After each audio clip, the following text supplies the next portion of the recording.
Welcome back, everybody. Welcome back to History's Mysteries. This evening, this evening is our episode. This evening is the Bell Witch, the ghost story of Adams, Tennessee.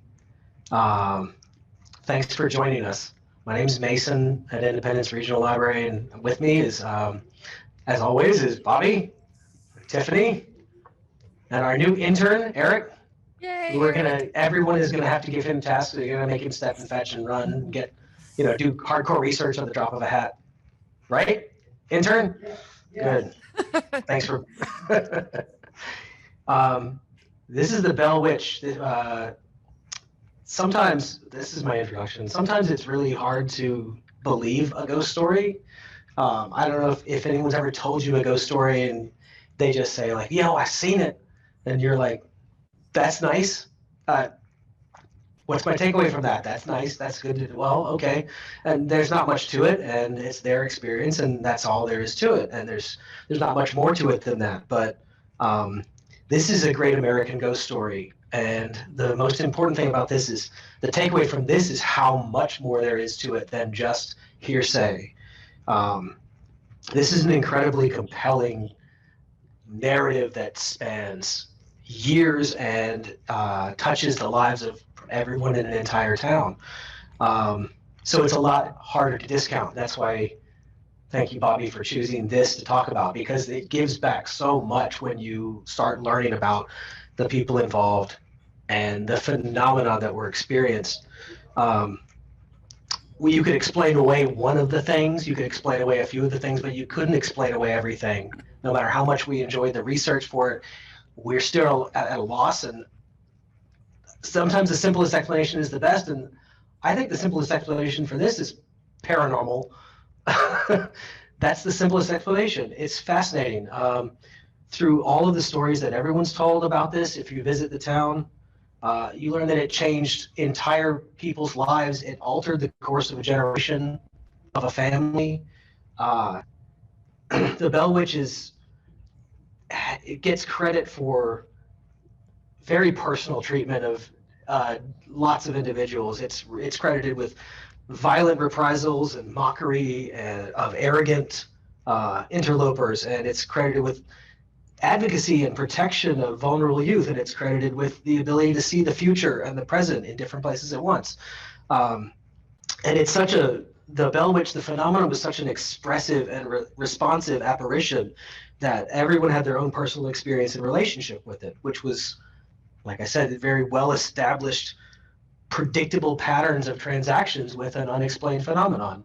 I mean, can you imagine being so accustomed to a visitation like this, that you plan for it every evening and you have questions prepared? Well, that's what we're going to learn about. That's what we're getting into. And it trafficked in real events and changed the course of this town. It arranged a wedding. It arranged a funeral. And all I can say is I remember when I was a little, I remember reading a ghost story that started with, if you meet a ghost, then you have to say, in the name of all that's holy, who are you and why are you here? So that's the question we're going to ask tonight, when Tiffany and Bobby and Eric bring us into this story, is what was the Bell Witch and why was it there? Was it a curse that of the land that the family lived on? Was it a curse of the family, or was it something much more dark and sinister and very real world? And those are the questions we're going to look at, and hopefully we're going to all talk about them together, because we want this to always provoke a generous amount of conversation contribution from everybody. So welcome, and without further ado, let's go to Bobby. Yes. To take us to the location. So I wanted to talk a little bit about the location, because it's a Southern folktale through and through. It has roots in North Carolina. John Bell lived in North Carolina before moving to Adams, Tennessee. It was 1782 when he married Lucy Williams. Just an interesting side note, she was 12 and he was 32. And I think that might play a little role in the story a little bit later down the road. But after they moved to Adams, Tennessee, they prospered. They ran a very successful farm, but there were also problems with the neighbors. And then there were these rumors of a haunting that began, and it spread all over the countryside. Bell's daughter was still living, his oldest daughter was living in North Carolina, and she even heard about the rumors of the Bell Witch. Future President Andrew Jackson, he actually heard about the Bell Witch and came and spent the night at the Bell family home, and he was spooked. He wrote about it later on. Tiffany and Eric are going to tell you more about the haunting, but I just wanted to talk a little bit about Adams, Tennessee. If you go to Adams, Tennessee, there's not much there. I think there's only about 720 people who live there today. I think there were more people living there back when the Bells lived there. And the Bell Witch, after it stopped haunting the family, it's reported to have moved into the cave that was on the property. And these are just some pictures in the cave. It's a very creepy cave, and you can go on tours and see it now. But the folks who run the farm now, it's the Kirby family, they make you sign a waiver because people have had scary experiences in the cave. People take pictures and they see ghostly images in the pictures. They feel a cold presence coming near them. And in fact, the woman who runs the farm said that when her daughter was about 12, that she took a crystal from the cave, and that weekend they lost a $30,000 crop of tobacco, and the barn collapsed. So they put the crystal back in the cave and was like, we're just going to leave that alone. So even today, the Bell Witch sort of haunts this area. Most of the visitors that they get are people who are curious about the Bell Witch and the legend. And this is the demon face in the cave. A lot of people photograph that, and they think that's evidence of the Bell Witch. And the old downtown is very dilapidated. These buildings were built in the 1800s, and it looks like a spooky ghost town even today. I mean, there's a nicer area around, but a lot of people go to that area and they photograph the cave, the family farm, the replica of the farmhouse. And there's a lot of tourism just for that. And if you go online, there's lots of ghost hunting episodes and things like that. And I'm going to turn it over to Eric, and he's going to talk about the people. I know we were going to skip to me. It's a story? Yeah. Okay. So sorry, we're going to go to Tiffany. Last minute changes there. Last minute changes. Sorry, guys. Sorry. So it is important to note that the incidents that I'm about to describe went on for years. So it spans a very long time. And because the father, John Bell, wanted to keep all of the events a secret and keep it within the family, there are no records of how everything began. But supposedly, things began when John Bell was inspecting his corn and saw a strange, enormous black beast, which he claimed was a chimera. After a few minutes, he fired at it with his flintlock pistol, but when the smoke cleared, the animal was gone. And then a few weeks later, John and his son Drew saw a gigantic bird, and this bird flew off before they could shoot it. Around the same time of the bird sighting, Betsy and Drew claimed that they saw a strange old woman in their orchard who appeared and disappeared. When they told the family this, John, the father, was really, really, really quiet and then went to bed early. So that was a little suspicious. Later, Betsy with her brothers, Richard and Joel, were walking when they felt all of their energy drained from their bodies. And they said that they saw a woman in a green dress hanging from a noose from a nearby tree. And the woman's face had tears like streaming down it, even though she was dead. And when they looked away and turned back, she had vanished. So all of that is kind of like the stuff that was going on in the beginning, but it was at Christmas that everything started to move from the outside to inside the house. The first thing that started happening was knocking. And after some time, the noises progressed to the sounds of rats. And when these noises were investigated, the sounds would stop and move to another room. The disturbance then progressed to the sounds of someone being strangled. So all of this would happen when everybody was asleep and kind of laying in bed, and you'd hear like rats gnawing at the posts, and you'd look and there's nothing there, and it would stop. And you just hear somebody like strangling and like gasping for air. These disturbances increased in intensity as well as frequency, and it escalated to Betsy and her brothers actually being ripped out of bed. Their hair was pulled and they were slapped. And most of these attacks focused on Betsy. And it was at this point that John Bell finally reached out to his neighbor, Reverend Johnston. And Johnston recited prayers and generally kind of blessed the home. And once he felt he had done his duty, he went to bed, sleeping over at the Bell's house just to make sure that everything was okay.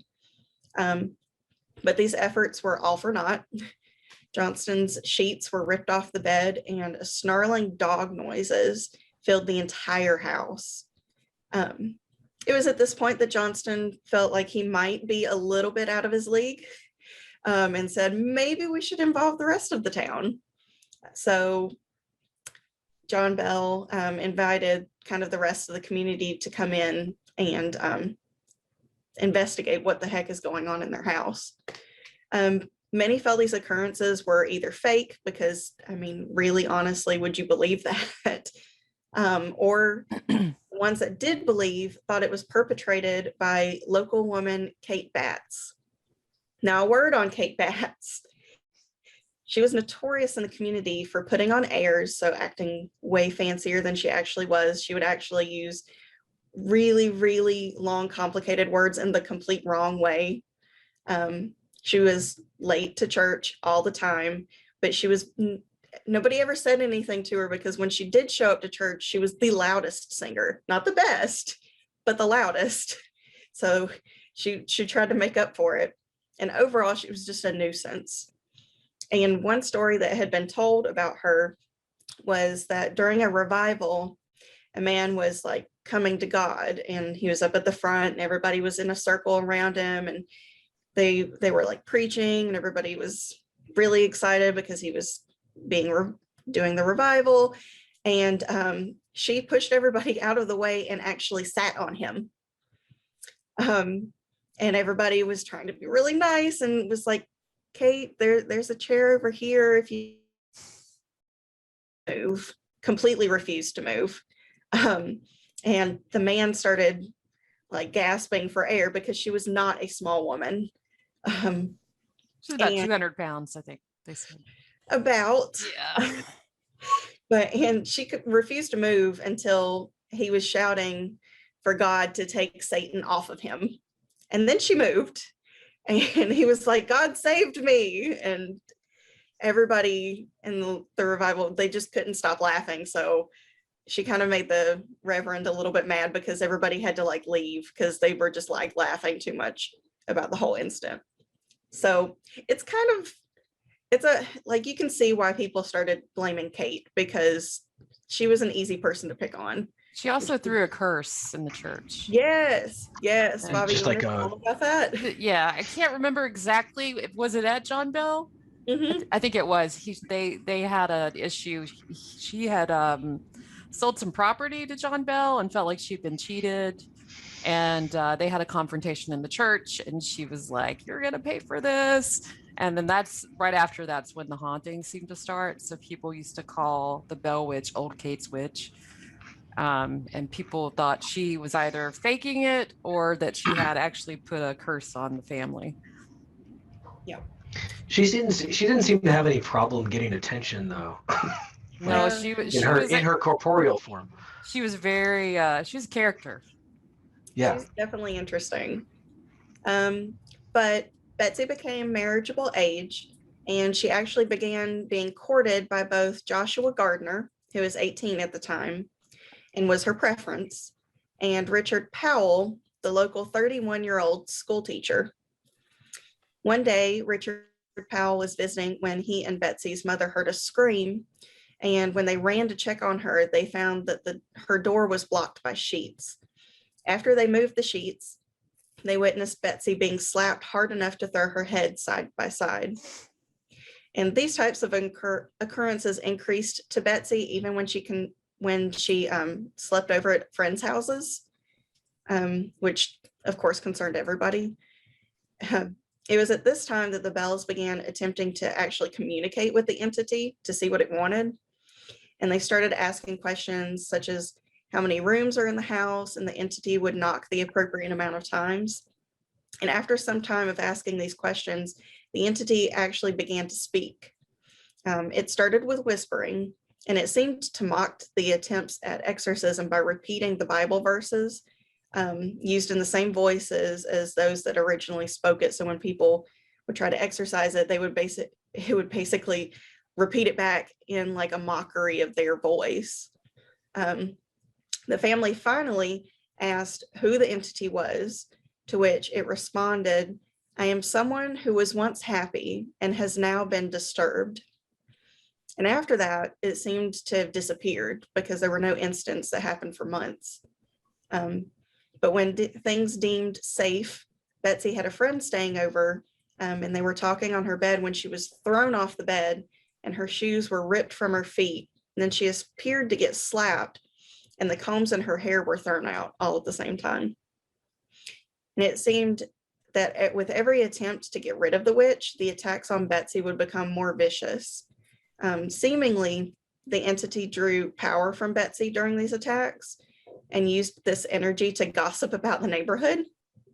And the witch would tell all of the bad deeds anyone in the area had done. And funny enough, this actually made the witch fairly popular, as it encouraged the community to be more Christian and Christ-like.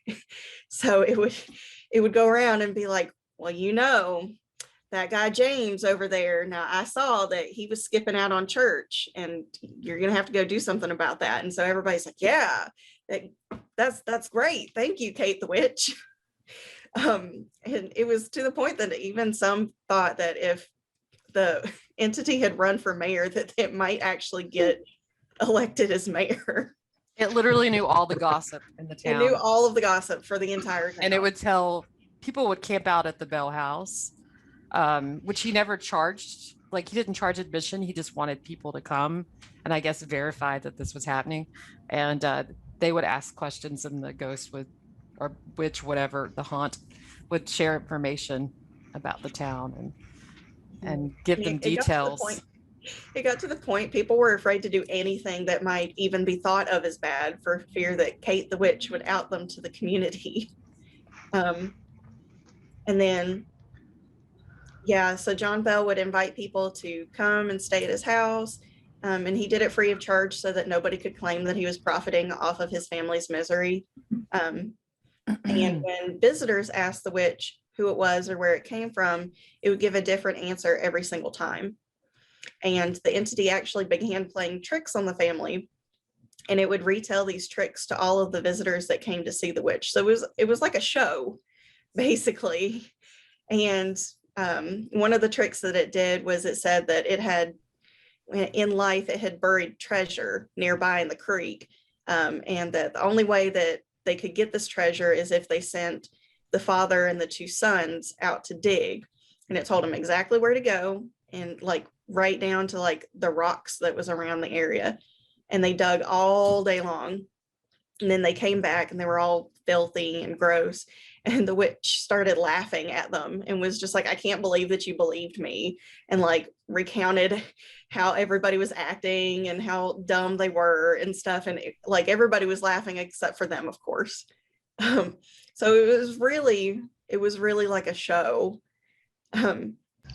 But the entity actually lost the favor of the community, however, when it quoted from sermons that had been delivered at the same time many miles apart.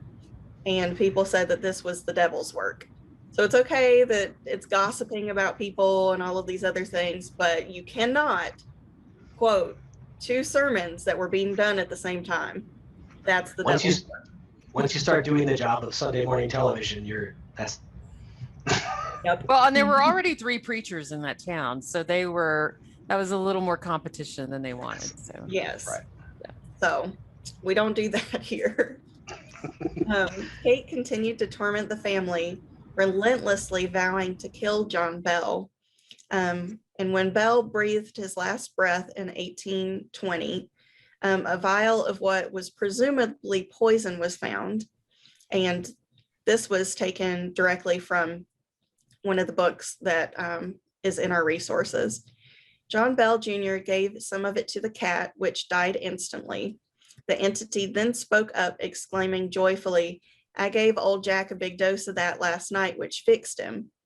John Jr. quickly threw the vial into the fireplace, where it burst into a bright bluish flame and shot up the chimney. After the death of John Bell, the witch quieted down, only returning for predetermined visits with the remaining family. And the entity supposedly only returned once after these occurrences, 7 years later, which she had told them, "I'll come back in 7 years," and then seemed to disappear completely. And the reports are that she now resides in the cave that Bobby talked about. excuse Much of the story has become or was folklore to begin with. The story was not actually written down until much later because the family had made an agreement not to share their personal journals and letters about the haunting until after everyone that was directly involved was dead. So you can imagine the game of telephone where things get changed and whatnot. And some of the explanations that had been given for the events are that there was a Indian burial ground that had been disturbed nearby, which could have caused the haunting. And that was another one of the tricks that the witch played on the family, that said that she was buried there and they had disturbed it and she had lost one of her teeth and it was in the house and they were like looking through all of the floorboards and stuff looking for this tooth, and then she laughed about it and was like, "You guys are really stupid. I wasn't telling the truth there." And then another explanation is that John Bell Sr. may have had dental issues, which then became infected and could have caused his symptoms because he had facial twitches. His tongue was stiff. He said that it felt like there was like a stick in his mouth and he couldn't speak or eat or anything. And it could have caused his subsequent death because, as we all know, like dental issues are really serious and can get into your bloodstream. And interesting enough, the family took Betsy, since she was the center of most of it, they took her to a hypnotist. And while she was under, she spoke in the voice of the entity and said that the whole story of the witch was a way to stop her father from molesting her when she turned 12. Supposedly, all of the things that the witch was doing was an echo of John's deeds, like ripping the sheets from the bed and pulling hair. And the slaps were supposedly self-punishment because Betsy didn't tell the community or anybody what was going on with her father. So she was almost like punishing herself for not doing that. And surprisingly enough, they did not see this as Betsy just pretending to be the witch. They looked at it as the witch possessed her and carried it out and used her to kill John. But it has been suggested that this could be a case of dissociative identity disorder on the part of Betsy because the identities could have been created due to the trauma that she experienced. And after the hypnosis, the witch never appeared again, though the story has been passed into legend, which has inspired many to claim that they've heard the witch and that she still has the power to kill, because supposedly 2 high schoolers went to the cave and were messing around one night, and I believe that they had taken something from it. And then they got into their car and were driving, and they went around a corner that locally is called the Devil's Elbow, which you can imagine is like that. And they crashed, and the car basically exploded and they died. So everybody blamed the witch for that because they took things from it. And the book that I took the quote from earlier was wrote by Ingram, and he got the manuscript from the family after everybody agreed that everybody had died and you can now write something about it. But there's a lot of people that thought that Ingram kind of made up most of the story because a lot of the language that was used was of a higher caliber than a poor farmer should know. So that was interesting. And with that, now we're going to go to Eric and he can tell you a little bit more about these crazy people. Yes, Thank you. Do I have, or you got it? Okay. I'm on it. So I'll start out with John Bell himself. Why the witch concentrated her efforts on John Bell, no one really knows, but just as Tiffany said, it's quite the possibility that there was the other issue. He's allegedly the only person in history whose death can be attributed to a spirit. No one has ever had that happen before. Then we move over to, did I take that off? The real story? No, not yet. I'm going to just do some of the pictures over there. Gotcha. The children, or as far as Lucy goes, I forgot what it was, never mind. We'll go on to the children. Not all of the children were exposed to the Bell Witch. Zadok and I believe Joel, neither one's had any connection or any problems with the witch. So they never saw her. They never had any encounters with her. Only the main ones were John Jr., Drury, and Betsy. And it has been said that they were the ones who kind of, along with Richard Powell, concocted the whole thing. Then we look over to where we've got Joshua, or no, other side. We're still there. We have Joshua Gardner and Richard Powell. Those were explained earlier. They are Betsy's. He was the first person she was engaged to. The witch despised him and tortured her until she broke off the engagement. He then picked up Richard Powell, who we learned that he was a lot older, but he had, I'll tell you something sneaky about him in just a minute. Down a little, if we can go a little bit lower to the next one. I put this in because we don't hear a lot about this, but it's a huge part of the story. The Bells had a slave named Aberdeen, but he went by Dean. And his wife was a slave at the neighboring farm. So every night he had to go through the woods to get to her. And he reported intense, inexplicable supernatural phenomena while traveling through there. These are crazy things. He told of being followed by a black dog with 2 heads. He was turned into a mule and having his head split open by a large rabbit. Now here's where it gets a little tricky. He did have a scar on his head from what he said was the Bell Witch, from where this rabbit cut his head open. But in reality, it's believed that the scar was a result of a beating that he received at the hands of a local planter when John Bell rented him out. And I have to think maybe someone saw him tell this lie and blame it on the witch and then move on, and then was able to concoct their story from there. So I'm going to take a little hint from the Bell Witch, and let's do some gossip because every family's got some secrets. So if we can go to the real story there. And we'll talk about the first one. John Bell was a shady businessman. He was not a nice guy. The church records show him as having disputes with several individuals about the ownership of land, including Cape Bats and Reverend Shook Fort's brother, Josiah Fort. And each time that he had these disputes, his land would grow larger. He was excommunicated from the church over a dispute with Benjamin Batts about the sale of a slave. Okay, next one. The majority of the men were married more than once, and the women were only married once. We have John Bell himself was married twice. The Reverend James Gunn was married 3 times, and his brother Thomas Gunn was also married twice. The most shocking out of this is going to be Richard Powell. Richard Powell, if you remember, was Betsy's second engagement, which she married to. unbeknownst to everybody in the family, Powell married Esther Mackenzie Scott of Dickinson County, Tennessee, who is 18 years older than him. The circumstances of this marriage is unknown, and she conveniently died in 1821, a few months after John Bell Sr. died, in the same year which Betsy broke off the engagement to Joshua. So, yeah, and while we're on here to Richard, he might have had some interest in the occult. This is a little tricky here, so bear with me.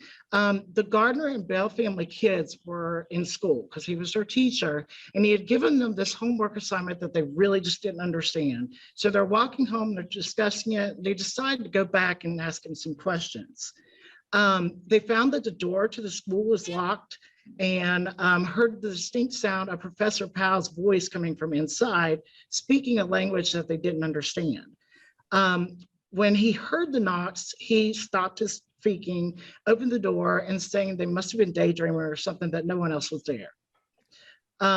It's said, but hasn't been proven, that when he found these things out, that he punished them severely. Okay, next. This one's when I heard it, I was amazed. So Kate Batts, what we were talking about earlier, she possibly may have been related to the Bells. The story goes that back in North Carolina, Lucy Bell, that is Betsy's mom, John's wife, had a brother, John Williams Jr. His daughter was Mary Catherine Williams. In documents, her name is usually written as Kate with a C. In Ingram's book that Tiffany was talking about earlier, Batts weighed 200 pounds. And she walked around with a group of her slaves following her like a Pied Piper, and her husband was an invalid. Census records do not show that Kate Batts ever had slaves, and court records show that her husband was not the invalid in the stories. So there we see that we're another proof that Ingram may have stretched the truth just a little bit. These are just a few of the secrets surrounding the Bell family. There's a lot of them. And so you can, the link I have right here will take you to a drive that has the profiles that we sent to you in your email, as well as there's a Bell family tree. The Bell family tree has a lot of different formats. Pick the one that can open for you and that works. And yeah, that's it. Excellent. All right, and give you guys a second if you want to get that link. And then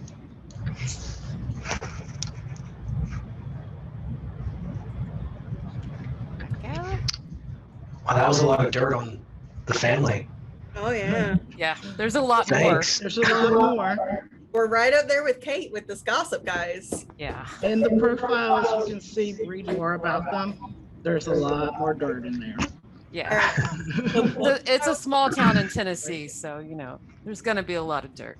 The book that I was talking about that Ingram wrote is an authenticated history of the famous Bell Witch, the wonder of the 19th century, and unexplained phenomenon of the Christian era, the story of Betsy Bell, her lover, and the haunting Sphinx. That is one title. That's the entire title. And this was laid dormant as a manuscript in an attic for how many? Very, very long time. Because they were waiting for everybody to die. Because they were like, well, it's not going to be okay if we publish all of this, and then people are going to know their business and stuff. So they waited until they were all dead, and they're like, oh, okay, you need to write this. Here you go. You can write that. It's fine. The thing that's weird about this is Richard Bell was the one who wrote it. Richard Bell was 6 years old when all this happened. Right. So it's from his account. Yeah, so it's the kid's account of all of this. Yeah. Imagine Owie Mason. That's is what a I'm- boy. That's what I'm Imagine imagining. him telling the Bell like a story. He tells stories in a really like loose improvisational kind of style, and like as far as Tiffany described this book, like it's written kind of like that. It just goes into these ridiculous, irrelevant segues laced with like Victorian language and scripture. for very- page after page after page. It's like just see a bunch of stuff on TV and then spit it out at the end of the day. The Bell Witch may have possessed your microphone because it sounds like it's a little Uh-huh. echoey. Like it's changing your voice. So maybe she's a little angry with us right now. I will say that they did accuse Kate like in person of being Yes. a witch, and she got furious, like absolutely furious, and like denounced them and was telling them they're crazy and how dare you, I'm an upstanding member of the church. And funny, towards the end she actually did get John Bell excommunicated from the church. Yeah. They said it was over land, but I think it was probably because of the haunting. Yeah, everybody was kind of done with him, and Yeah. they're like, you know what, just go. Just take your witch and Just go over there. Go on. We don't really want any of that. yeah, especially when the witch started giving away the town secrets. Yeah, I still think it's funny that the town actually thought it was a great thing. And then she said the 2 sermons, and how dare you? That is the devil's work. You can't. You cannot know both sermons. They happened at the same time. But again, how would they know that? I guess that people were at both, like There was a person at this one and a person at this one, and she said both of them, and they're like, wait a minute. I don't know about that story. But I will say, the last podcast on the left that's in the list of podcasts, they do an excellent job going like really, really deep dive into it. But there's a language warning. A serious, very serious language warning. Yes. They can get pretty foul. They're very funny, but they're very potty mouthed. So Yes, but they just did be aware if you go and listen to that. But it's great. It's very funny, I think. Well, they had to approximate like the really serious dressing down that the Bell Witch occasionally would give to people too. Like she was a potty mouth. She was very foul mouthed. Yeah. She had an imaginative, like florid language. She was, she might, she has a future in radio or in, really vulgar rock and roll. It was hardcore. I love Puddinhead was the insult. Yeah. Yeah. What was the sausage one? Raw. She called somebody a raw sausage. Yeah. But that was at the end of a long string of expletives. So. Well, she called the preacher old sugar mouth. Mm. Yeah. I don't know what that was supposed to mean, but. Well, I think it's just because his last name was the Shug. The sugar, yeah. Old So sugar mouth. Yeah. So she was creative with her insults. Yes, she was. But yeah, I did think that was interesting that they took her to the hypnotist. And what wasn't mentioned was that the witch was one voice for a while, and then there towards the end, it had split up into multiple voices and multiple personalities. Right. And was accused of actually drinking people's liquor and showing up to the house drunk. It would get drunker over the course of the evening and get more belligerent and insulting. And rowdy. So you could sit there in the house and listen to like a really rowdy cocktail party of invisible multiple personalities. So it was TV before TV. Yeah. That's the thing. Like they made a good point of that. Like there was no radio. There's no, like you spend your evenings just talking with each other. So this was a really exceptional like break from the norm. Well, when John Bell got sick too, like especially as he was dying, people started coming to the house to distract the 4 voices and try to keep them from bothering him so he could get some rest. And so the townspeople would sit and ask the 4 spirits questions. So the Johnston family did that a lot. They would come over and the boys would stay up all night just to distract them with Bell Witch so they could get sleep. Yeah.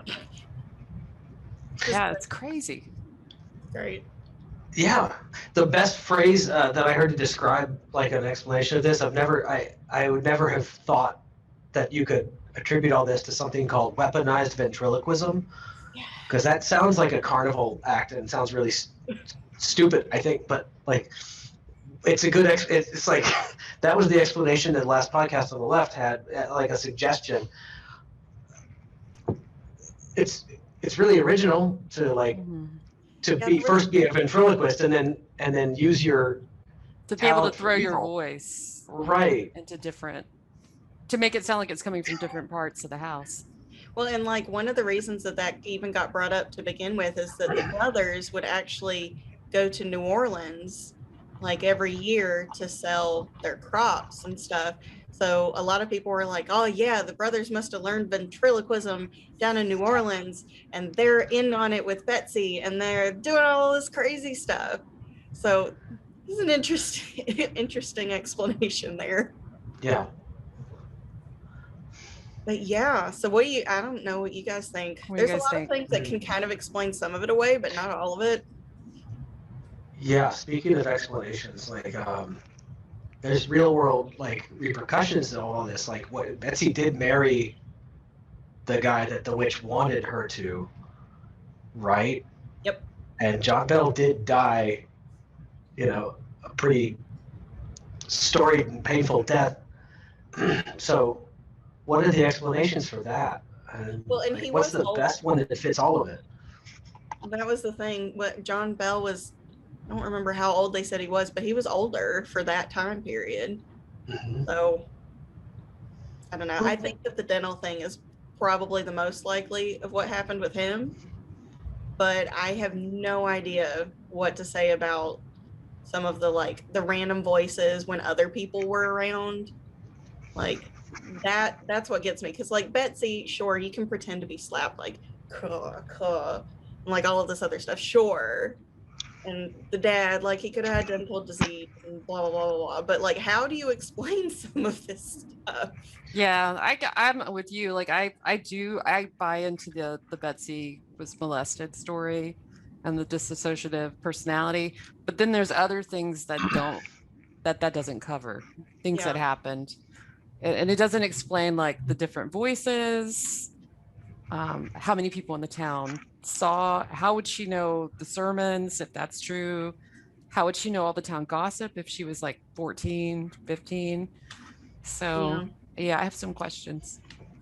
Well, and supposedly the witch had like high esteem for the mom. And Yeah, love mom. Yeah, and at one point the mom was like, have you heard from, I don't remember who it was, have you heard from so and so? And everybody in the room was like, oh, I don't know. And then the witch is like, oh honey, hold on a second, I'll be right back. And then went and then came back and was just like, oh, he's sitting in his chair and he's looking over these papers and he's doing this, and oh, he's fine. And then they talked to him later and he's like, yeah, no, I actually was doing that. So like how? What about the vial of poison? See, I don't know that I believe that. I think that might have been just made up. Well, if the son threw it in the fireplace, that sounds to me like they were covering up the fact they murdered their dad. That's my theory on that. Yeah, the cat conveniently died, and then you got mad and you threw the poison that would have been the evidence into the fireplace. That's the biggest casualty in this story. It's very suspicious. Yeah. That poor I was very upset about the cat dying. Yes, that is so rude. If you want to know if it's poison, drink it yourself. Jesus. Yeah. Why did you have to kill the cat? That they painted a fairly cute, kind of adorable pastoral picture of Betsy in the field gathering deadly nightshade berries in her little apron to bring home and make a little tincture. Because supposedly the witch used her to carry out the poisoning. Right, which is also why I believe in the molestation theory. You know, that she was possessed, but I think she may have really been punishing her father. She was possessed with something. She was possessed with some rage. Yeah. Some issues there. Yeah. But she was spitting lyrics. She had a colorful mouth too, so colorful language. My whole thing is, it started with the slave.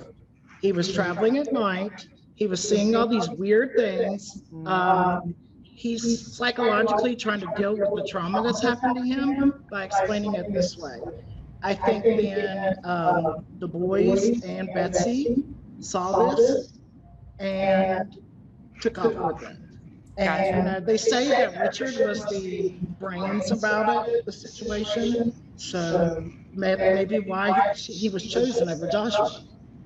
Well, that's very Salem Witch Trials-esque, with the kids seeing a thing and then taking off with it, and then everything just falls. Right.